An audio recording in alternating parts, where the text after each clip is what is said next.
Everybody wants that lift, but sis, half the internet's advice will have you wasting your time and burning out your thighs. What's good, Fit Fam? It's your girl Cori here, and the question that I get all the time is, why aren't my glutes growing? Now, you've probably tried all the online workouts, done the hip thrusts, and still the growth is, well, slow AF. I got you. So everybody thinks that it's the exercise selection that's going to lead to more glute growth. So more squats, more volume, different bands. Those things matter, but what if the real problem is something that you're not doing or doing 23 hours of your day? I'm going to tell you the real, no sugar added truth about the 3 hidden reasons that your glutes are stuck and what you can do about it today. All right, so let's get into hidden reason number 1, and that is going to be the glute amnesia problem. All right, so the biggest mistake is that your glutes literally aren't firing when you're training them. So you can do all the hip thrusts, you can do all the donkey kicks, you can do all the pulses, all you want to, but your glutes are asleep at the wheel. They've got glute amnesia. The culprit is sitting. Most of us spend a large portion of our day sitting. We spend hours glued to a chair or a couch, shortening our hip flexors and basically telling our glutes to take a permanent vacation. Well, if that's what you were told, that's probably what you would do too, right? So the fix for it is activation. Activation is going to be bae. You need a warm up that actually warms your glutes up, tells them, all right, wake up. We're finna do some work here. And before you touch any type of weights, any type of resistance bands, you must wake up those sleepy glute muscles. So think clamshells, bandit side steps, and single leg glute bridges. I'm going to be honest, I hate single leg glute bridges. That is my least favorite exercise, I believe, out of all the exercises that I do. I hate those things. But anyway, activation isn't optional, especially if you want to see those glute gains. It is the prerequisite for the glute growth that you really want to see. Hidden reason number 2 is the under fueling fiasco. All right. Okay. Now this right here is hotly debated, but I'm going to tell you from experience that I know this to be true.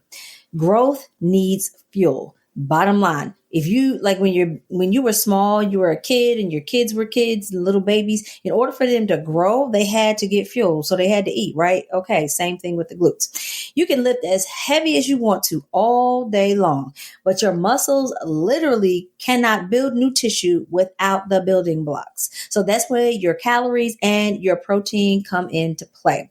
So don't fear the food. Don't fear the food, y'all. I see so many people scared to eat enough because they don't want to bulk or to gain fat. But here's the tea. You can't build a bigger booty in a massive calorie deficit. Like that just is not going to happen. I don't care who told you that. They didn't tell you the truth. You need to be in a slight calorie surplus and getting enough protein plus a little bit more to support muscle repair and muscle growth. So in short, intermittent fasting might be great for your weight loss goals, but if booty gains are the goal, you got to eat. Then we're going to really dip into our protein power. Okay, ladies, we are not going to start to bulk when we take in protein powders just for the sake of bulking. That's not what's going to happen. You know, you have to take in massive amounts of protein and do massive heavy lifting in order to bulk. And I know that is a huge fear amongst people that I've worked with, some of my clients, some of my family members that I've helped out, friends.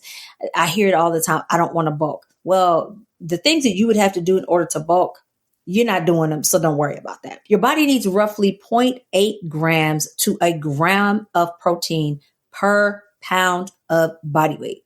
Right? So if you are 160 pounds, 165 pounds like myself, you roughly need about 160 to 165 grams of protein every single day in order to maximize that muscle growth. I take in just a little bit more because that helps for, okay, y'all.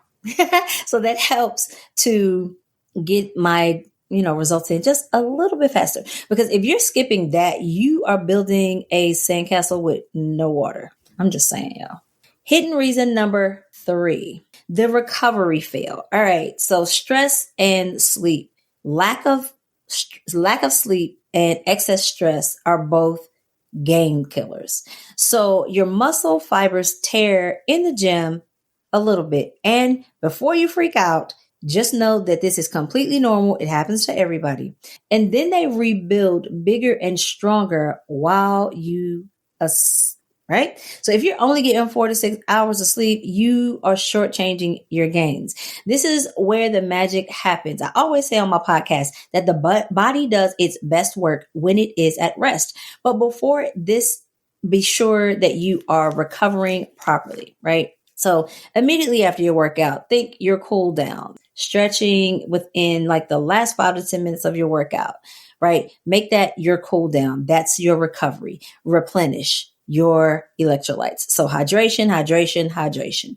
Like I have a bad habit sometimes of, especially if I'm going extra hard and I'm feeling myself, I will forget to sip water and drink water during my workout like a nincompoop, but it's okay. I make up for it afterwards and I drink tons and tons of water and as well as sports drinks, because let's be clear, water alone, unless it is enhanced water, is not going to replenish your electrolytes because it doesn't contain electrolytes. So, okay.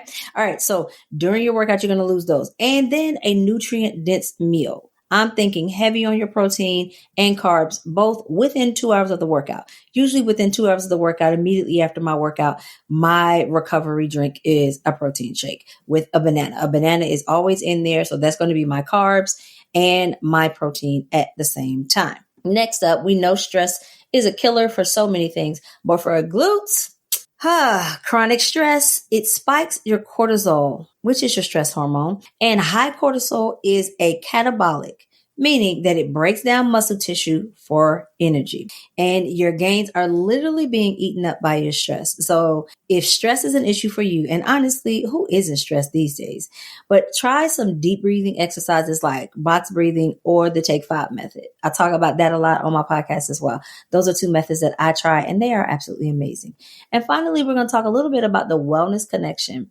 So this is why I talk about mental health and healing so much, because they are so connected. Anxiety and depression are very real for many, and they impact your physical body. So if your mental cup is empty, then your gains will be too. So prioritize rest, de-stressing, and making sure that your mental health are all non-negotiables parts of your fitness journey. Because let's be honest, if you're feeling loads of anxiety or if you're struggling with depression, the last thing you feel like doing or have the energy for is to work out in the first place. Trust me, I have been there, so I can completely relate. So the bottom line is that it is not just about the weight on the bar. It's about the mind-muscle connection, fueling your body like the powerhouse that it already is, and recovering like a champ if you want to really see those gains. Your action plan, start today, right? Pick one activation drill before your workout. And then add one extra source of protein to your meals, and then set up a sleep deadline tonight. For me, I have a sleep deadline on my phone every single night at 10 p.m. on the nose. My phone goes black and white. It's so weird to everybody because like my kids have been holding my phone when I am, when it's about 10 o'clock, and they're like, Mom, why is your phone black and white? That's because my phone is telling me, girl, go to bed. I'm just saying, do whatever you need to do. But now what I need you to do for me is drop a comment and let me know which of these 3 hidden issues you're going to tackle first. Don't forget to like, subscribe for more real talk about fitness, travel, and healing. Until next time, stay healthy, stay strong, and keep those lashes on, period.